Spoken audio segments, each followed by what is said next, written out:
Bluey was lying on the grass in the backyard one evening, eyes wide, looking up at the twinkling sky. Stars dotted the darkness like sprinkles on a cupcake. Bingo lay beside him, chewing a blade of grass. "I wish we could go to space," Bluey whispered. "Just once. Zoom past the stars." "Like zoom zoom in a rocket." Bingo giggled, flapping her arms. Mum chuckled from the patio. "Well, if anyone can go to space, it's you too." That night, while brushing their teeth, Bluey couldn't stop thinking about it. Space was so big, so mysterious. What if they really could go? The next morning, Bluey gathered the crew: Bingo, Coco, Snickers, and Mackenzie. "Operation Space Pup begins now," Bluey announced, standing atop an old milk crate in the garage. She wore a cardboard box over her head with holes cut out for eyes. "Space Pup?" Snickers asked, tilting his head. "What's that?" "We're going to build a rocket and fly to space," Bluey declared proudly. "Oh," everyone said together, wide-eyed and suddenly buzzing with energy. Their rocket started with a big cardboard box from the new fridge Mum and Dad had bought. They taped on tubes from paper towel rolls, cut out windows, and decorated it with stars and glitter. Bingo found an old colander to wear as a space helmet. Coco brought flashing fairy lights from her room for the control panel. Mackenzie, ever practical, made a checklist of important space stuff, including juice boxes, banana snacks, and a teddy bear. They climbed inside, wriggling into position. "Okay," Bluey said, pressing an old TV remote like it was a launch button. "In 5, 4, 3, 2, 1, blast off." Everyone shouted blast off together and bounced in their seats. The fairy lights flickered. Coco made rocket sounds. And then, everything changed. A flash of light filled the room. The cardboard creaked and shimmered. And suddenly, they weren't in the garage anymore. Through the windows, they could see stars. Real stars. "Wah!" Bluey gasped. "We're in space," Bingo squealed, hugging her teddy tight. Outside, their rocket floated among glittering galaxies and swirling planets. It had transformed, no longer cardboard, but a shiny, round rocket that looked like a jelly bean with wings. The first planet they passed looked like a big ball of popcorn. Puffy clouds covered its surface, and golden kernels rained gently onto the ground. They landed for a moment to explore. Bluey bounced on the surface, laughing. "It's like a trampoline." Snickers slipped and slid, giggling. "It smells like butter." They named it Popcornia and waved goodbye to the buttery winds. The next planet was made entirely of music. Instruments grew like trees, drums for bushes, flutes as flowers. When Bingo touched a branch, it let out a gentle note, like a lullaby. "I think the planet's singing to us," she whispered. Mackenzie started tapping the ground with his foot, and a rhythm formed. Soon they were all dancing, spinning, and playing. Bluey picked up a glowing maraca tree nut and shook it. "You could never be sad on this planet," Coco said, smiling. They named it Harmonia. After a few hours, or minutes, time was weird in space, they noticed something in the distance, a dark cloud creeping toward the stars. It looked like smoke, but it shimmered and curled like a shadow. "That's the Gloom Cloud," Mackenzie said, voice hushed. "I read about it in a book. It steals color and fun from space." As it moved, stars dimmed and laughter faded. "We have to do something," Bluey said, gripping the controls. They raced ahead of the cloud, reaching a small gray planet that had already lost its joy. Flowers were droopy. Even the sky was dull. A tiny alien with big eyes floated over. "We used to have color," it said softly, until the gloom came. The crew huddled inside the rocket. "What if we share our light?" Coco asked. "The fairy lights?" Bluey thought for a moment. Then she smiled. "Let's do it." They opened the hatch and strung their lights across the sky like a giant web of twinkling color. Mackenzie added music from Harmonia. Bingo let the alien borrow her teddy bear for comfort. As the Gloom Cloud approached, it paused. The lights sparkled. The music played. The laughter returned. Then, slowly, the gloom faded. It didn't like joy, but joy was stronger. The gray planet turned bright again. The alien beamed. "You brought back our happiness," it said. The kids smiled, feeling proud. They had done something truly important. Back in the rocket, Bluey looked at her crew. "We've seen planets. We fought gloom. We danced on music and bounced on popcorn. But..." She glanced out the window. "I think I miss Mom and Dad." Everyone nodded. Even Snickers looked a little teary. Bluey pressed the home button, which had appeared on the control panel. In a blink, they were back in the garage. The cardboard rocket sat quietly around them, fairy lights still flickering. They all looked at each other. "Did that really happen?" Bingo whispered. Bluey looked at the glitter on her paw. "I think, yeah." They stepped outside into the backyard. The stars still blinked overhead. Mom called from the kitchen. "Dinner's ready." As they ran inside, Bingo turned to Bluey. "Do you think we'll go back?" "Maybe," Bluey said with a grin. "But if we don't, that was the best adventure ever." Later that night, as Bluey tucked into bed, she hugged her pillow tight. She felt bigger somehow. Not older, but stronger, braver. She'd seen new worlds. She'd helped save one. And all with her friends. As her eyes closed and dreams danced near, she smiled. Because tomorrow? Tomorrow held new adventures. Bluey slept so deeply that night, her tail barely twitched.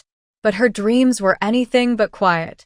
She dreamed of floating through stardust, dancing with Bingo through rings of a giant purple planet, and playing hide and seek inside a comet made of rainbow ice. When morning came, sunlight poured into the room and tickled her nose. She sat up slowly, blinking. Was it real? Bingo stirred in her bed. "I dreamed about Popcornia," she said with a sleepy grin. "And the musical planet." They raced to the backyard, half expecting to see the rocket still parked in the grass. But the garage was just the garage again, bike, tennis rackets, old boogie boards. No rocket, no buttons. Just normal. They glanced at each other, quietly wondering if maybe it had all just been the world's best pretend game. But when they met up with Coco, Snickers, and Mackenzie later that day, something strange happened. Mackenzie opened his lunchbox to find a glowing maraca nut from Harmonia sitting beside his sandwich. Coco found a tiny sticker on her backpack that read, "You made us smile again, the Gloom planet." Snickers still had glitter in his fur. "My mom's washed me 3 times, he huffed. Bluey gasped. So, it was real. They all giggled and nodded, their eyes shining. "Well," Bluey said thoughtfully, "if it happened once, it could happen again," Bingo finished. That afternoon, they gathered in the clubhouse behind Bluey's house, still filled with cardboard scraps and crayon drawings. They huddled together and drew out a map of the galaxy, Popcornia, Harmonia, the Gloom planet. Then they started drawing new ones. "This one is called Cuddledon," Bingo said, drawing a big heart around a pink planet. "Everyone hugs all the time." Snickers added Planet Zoom, where everything moved super fast and the ground was one big slip and slide. Coco invented Glowtopia, a place that glowed in the dark and had friendly creatures made of starlight. Mackenzie paused, thinking, "Do you think there are other kids like us? In space?" They were all quiet for a moment. "I bet there are," Bluey said. "And maybe they're waiting for us." Later that week, something strange happened. It was Bingo's turn to take out the recycling. She dragged the blue bin to the curb and saw a small silver envelope sitting on top. Her name was written in shimmering letters, "To Bingo, for the brave." She froze. Opening it slowly, she pulled out a note. The letters danced across the page like they were alive. "Dear Space Pup Bingo, you and your crew showed courage and kindness. We'd like to invite you to our Galactic Playground. One night only. Bring your team." Signed, the Interstellar Friendship Federation. At the bottom was a glowing symbol, the same one that had appeared on the control panel's home button. Bingo squealed and ran inside. "Bluey." We got invited back. That evening, they returned to the garage. The rocket was back, only this time, it looked even cooler. Sleek, shiny, with new buttons and a glowing green ramp. The door opened automatically as they approached. Inside, the walls pulsed gently with color. The control panel now had holograms of their star map. Their old cardboard decorations were still there too, carefully taped and treasured. Bluey took the captain's seat. Everyone ready? AYE, AYE, Captain, they shouted. The rocket trembled with excitement. They counted down again, this time together. 5, 4, 3, 2, 1. Blast off. The Galactic Playground was nothing like they imagined. It floated between moons, suspended on beams of light. A giant trampoline ring surrounded it like Saturn's rings. Floating obstacle courses drifted through the air like bubble wrap. There were zero-gravity slides that looped through space and dropped into clouds of stardust. Kids from all over the galaxy were already playing. Aliens with jelly arms, robots on pogo sticks, fuzzy creatures with giggling eyes. Everyone cheered when Bluey and her crew arrived. They spent hours playing, trampolining between asteroids, racing through light tunnels, and building castles out of moon dust. Bluey partnered with a furry creature named Toko from the Moon of Tumbles. You bounce high, he said, grinning with fur mouths. Bingo made friends with a sparkle-covered squid who taught her how to slide upside down in zero gravity.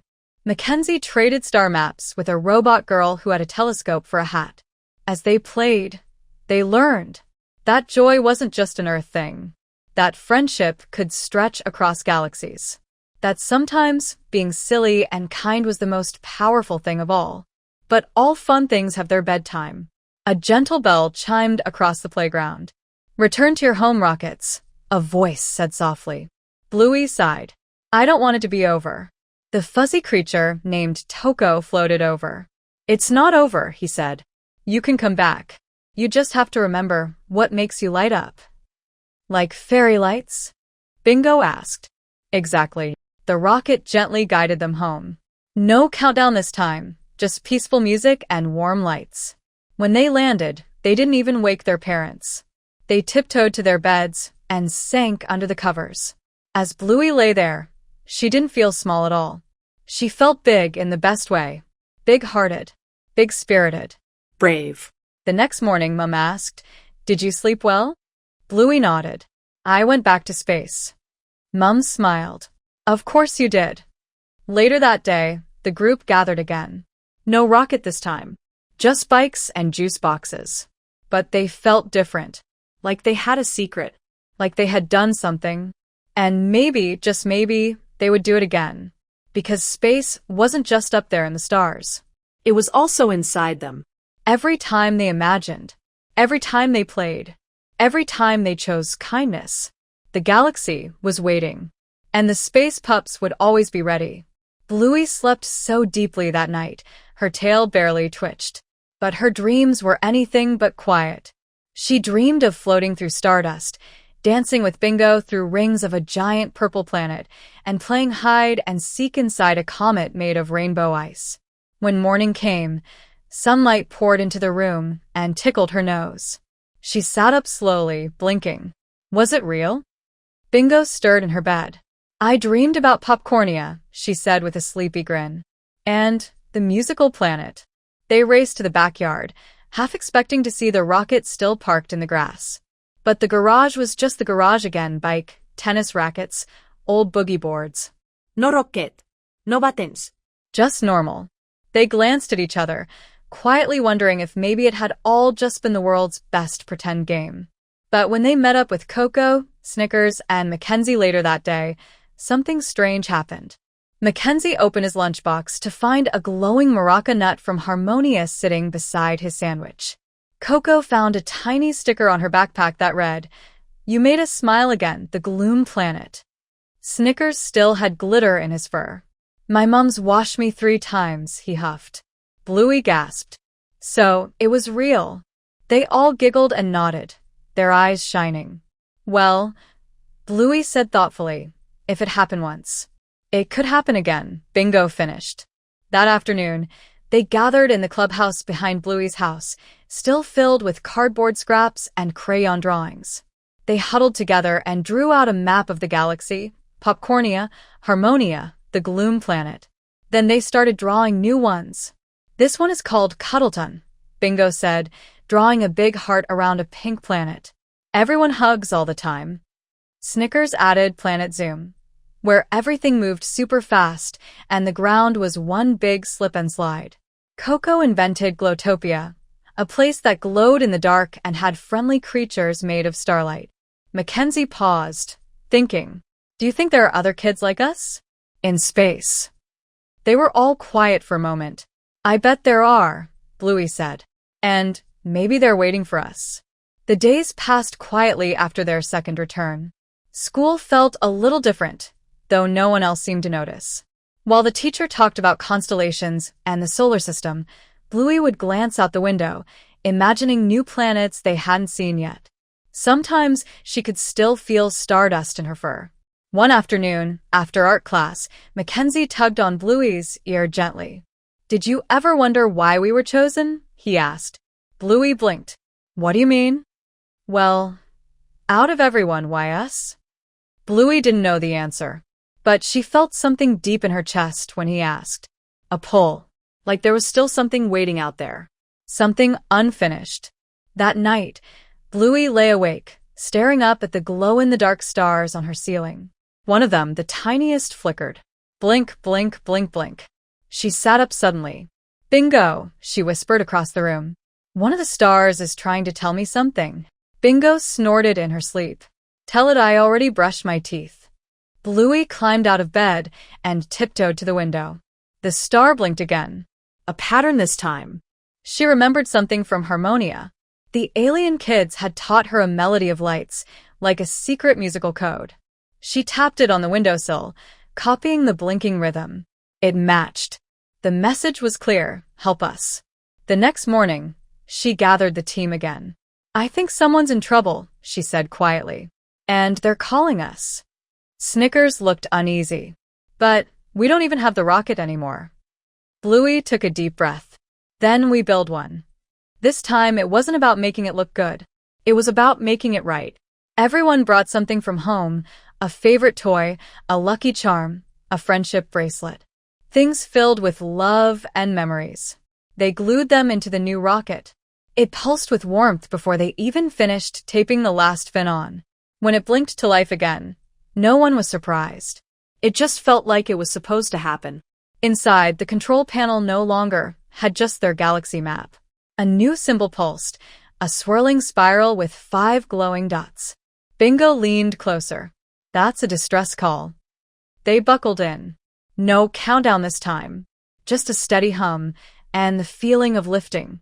As the stars zoomed past the window, a strange fog began to rise outside the rocket.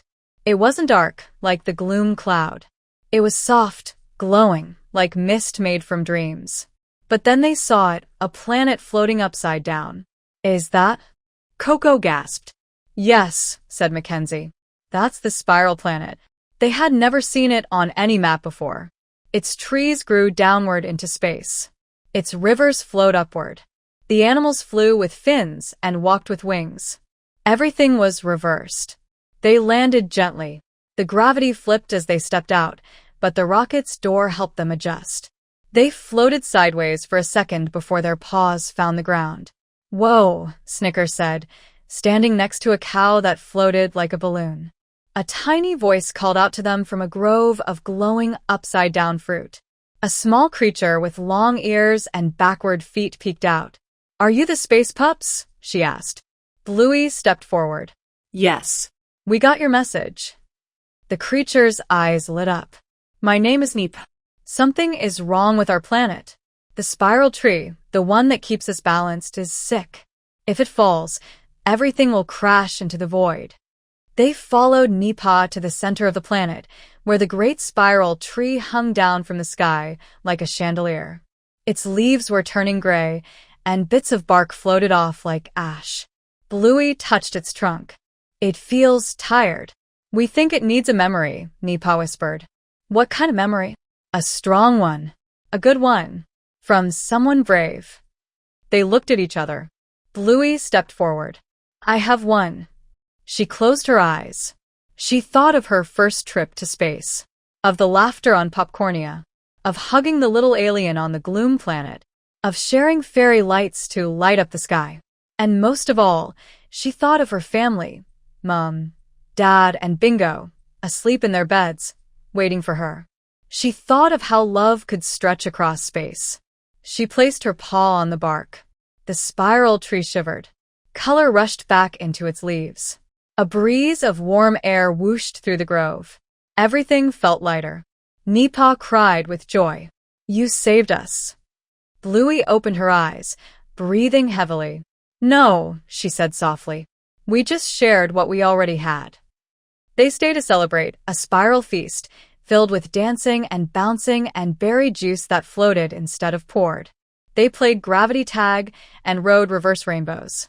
But soon it was time to go. Nipa hugged them. You are always welcome on Spiral. Back in the rocket, Bluey sat quietly. What's wrong? Bingo asked. Bluey looked out at the stars. I think this might be our last trip. Everyone went silent. Why? Snickers asked. Because we've helped. We've learned. And now maybe it's someone else's turn. They all nodded. Maybe it was. But as they flew back to Earth, as their rocket gently turned back into glitter and cardboard, they knew that something had changed forever. They weren't just kids who went to space. They were kids who made space better. The Space Pups floated back into the rocket, hearts full of music. As the last song of the Star Whales faded into space, the control panel blinked gently with a soft green message. Mission complete. Return at will. Bluey looked out the window at the shimmering trail they'd built, stars blinking gently like winks from the galaxy. We did it, Bingo whispered, pressing her paw against the glass. They didn't rush home. The rocket coasted peacefully, the stars whispering as they passed. When they landed back in the garage, everything was quiet. But something felt different, not just around them, but inside them. Each pup hugged the others a little tighter. Not because they were scared, but because now they truly understood what it meant to be part of something bigger. To matter, even if no one else believed them. A week passed. Around midnight, they crawled into their sleeping bags. The fairy lights cast soft glows on the ceiling. Bluey rolled onto her side and whispered, Thank you, Rocket. Coco whispered back, Thank you, Gloom Planet. Snickers mumbled, Thank you, Popcornia. And Bingo whispered, Thank you, us. Then silence. The kind of silence that feels full, not empty. The kind that comes just before a really good dream. In the dream that night, Bluey was walking through a field of floating lanterns. Each one bobbed gently, glowing with a soft, humming note. She walked up to one and touched it. It sang. She smiled. In the distance, she saw a familiar shape, a ship. Not cardboard. Not glittery. Something new. Grown from everything they'd done. Every dream they'd kept safe. Every friend they'd made. Inside, a captain's seat was waiting. Not for her, not right now. But for someone else. Another kid. Another adventurer. And Bluey knew her job wasn't to ride again. It was to make sure there were always more kids ready to take off. She placed her paw on the ship and whispered, Go find them. The ship rose, slowly, then whooshed away into the stars. She woke up smiling. Bingo was still asleep beside her, holding tight to her teddy. Snickers snored softly. Mackenzie's paw twitched. Coco mumbled something about marshmallow hats. Bluey tiptoed to the window and looked outside. The stars were quiet tonight. Just twinkling. No signals. No shimmer. Just peaceful. And that was perfect. Because even when the galaxy doesn't call you, you can still be brave. Still be kind. Still imagine the impossible. The stars were still there. The stories were still there. And one day, someone else would go. Bluey just hoped they'd pack a giggle catcher too. That morning, Mom made pancakes with star-shaped sprinkles. Dad told a story at breakfast that made everyone laugh until orange juice came out of Snickers' nose. The whole crew helped Bingo write a comic book called Space Pups and the Jelly Bean Rocket. And when Mom asked if they wanted to go to the library later, they shouted in unison, yes. Because books, after all, were just rockets in disguise. And Bluey knew the next adventure was always just a page away.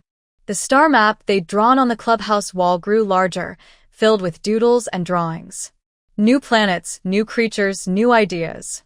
Bingo added sparkly stickers around the Gloom Cloud, where they'd saved the gray planet.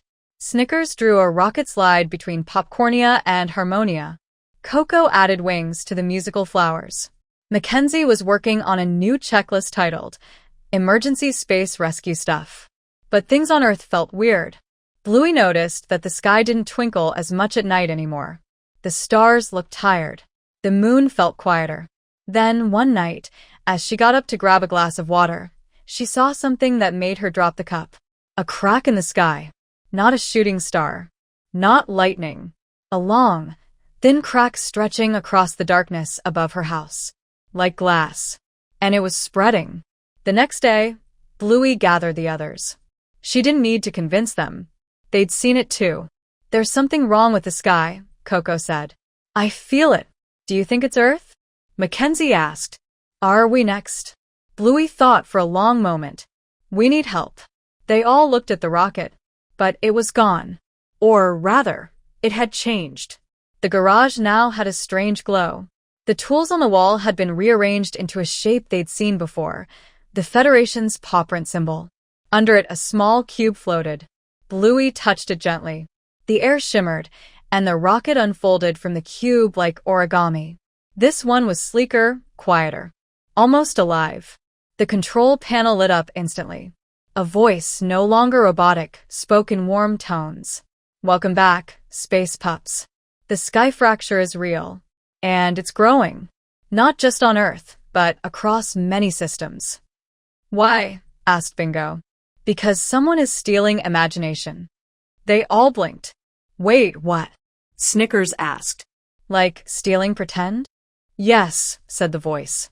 "A force known only as the Hollow. It travels silently, absorbing dreams, creativity, play. When imagination vanishes from a planet, its sky begins to fracture. That's why the stars look dull." Coco cried. Bluey stood. "Then we need to stop it. Let's go." The journey to the Hollow Zone wasn't fast. The stars grew fewer the closer they got. No more color. No comets. Just black. They passed silent planets. Worlds without laughter. Cities with gray skies. Bluey saw a playground on one. Perfectly built, but silent. The swings moved slightly in the wind. No one played. "This is what happens when kids stop imagining," said the voice. "Or when they're told their dreams are silly. That pretend isn't important." "But pretend is important," Bingo shouted. The rocket picked up speed, as if fueled by her belief. At last, they reached the edge. The Hollow Zone. A giant black orb hung in space, swallowing light. Its surface flickered with images. Kids sitting quietly, screens glowing but eyes dim. Toys untouched. Books unopened. At the center, the Hollow. It looked like smoke, but it moved like it was thinking. Searching. "We have to get inside," Bluey said. "Are you sure?" Mackenzie asked. "It could steal our imagination." Bluey hesitated, then took Bingo's paw. "We go together." Inside the Hollow, sound vanished. Their suits protected their minds, but barely. Thoughts started to slip away. Coco forgot what a balloon was. Mackenzie forgot the name of his teddy bear. Bluey could feel something tugging at her, the belief that none of it was real, that maybe they were just kids, that maybe everything had just been pretend. Bingo started crying. "I don't want to forget," she whimpered. Then Bluey remembered something. The book. She reached into her suit and pulled out the glowing book from the memory hall, the one that had their whole story in it. She opened it. And it shined. Images blasted out of the pages. Popcornia, the playground, Harmonia, the whale songs. Their laughter, their bravery, their teamwork. The Hollow screamed. It didn't like remembering. The others remembered too. Snickers shouted. "We danced on planets." Coco twirled in the zero gravity and sang. Mackenzie floated upside down and read out their mission checklists like a poem. Imagination bloomed. The Hollow started cracking. Bluey floated forward, arms wide. "You don't have to be empty," she said gently. The Hollow trembled. "We'll share our stories with you. You don't have to steal." For a moment, the Hollow hesitated. Then, very softly, it reached toward the book, and a little spark formed. Not black, but color. The sky crack began to mend. On Earth, stars returned to their sparkle. The moon gleamed brighter. Children who had stopped playing started drawing again, building pillow forts, dancing, pretending. Back in the rocket, the space pups watched as the hollow transformed. It didn't disappear. It shifted, became smaller, Softer. almost like a child itself, lost, but now curious. The control panel lit up one final time. Mission, imagination, complete. They returned home before sunrise. This time, the rocket didn't vanish. It folded itself back into the cube and nestled into the garage corner. No one else noticed the change. But Bluey didn't mind. She knew. They all knew. Weeks passed. One afternoon, while playing tag at school, a quiet kid named Rory sat alone, drawing shapes in the sand. Bluey wandered over and saw he was sketching planets. "Whatcha drawing?" she asked. Rory shrugged. "Just stuff from my head." "They real?" "I dunno." Bluey smiled. "Wanna make them real?" Rory looked up. How? Bluey sat beside him and pointed at a planet shaped like a donut. "Well, that one's clearly called Sprinklian. You can only land there if you do 3 cartwheels and sing the sprinkle song." He giggled. "What's the sprinkle song?" "I'll make it up," Bluey said. And just like that, a new space pup joined the crew. Because imagination was infinite. And every child who dreamed belonged among the stars. The week after the dream adventure, everything in Bluey's world seemed just a little brighter. It wasn't that things had changed exactly. It was still the same yard, the same friends, the same bedtime routines. But she had changed. She could feel it in the way she walked to school, like there was a secret breeze only she could feel. Or the way she listened more when someone told a story, waiting for the dream hiding in their words. Bingo noticed it too. "Do you think we'll ever go back?" she asked one night, tucked under her covers. Bluey thought for a moment. "I think we already are back. We brought it with us." The next day at school, their class got a new assignment. Build something that makes people happy. Kids started building toy trains and drawing big posters with smiley faces. But Bluey and her crew didn't even need to ask each other. They knew exactly what to build. They took old shoeboxes, yarn, jelly jars, marbles, and mirrors. They filled it with tiny sounds, soft lights, and things that glittered in the sun.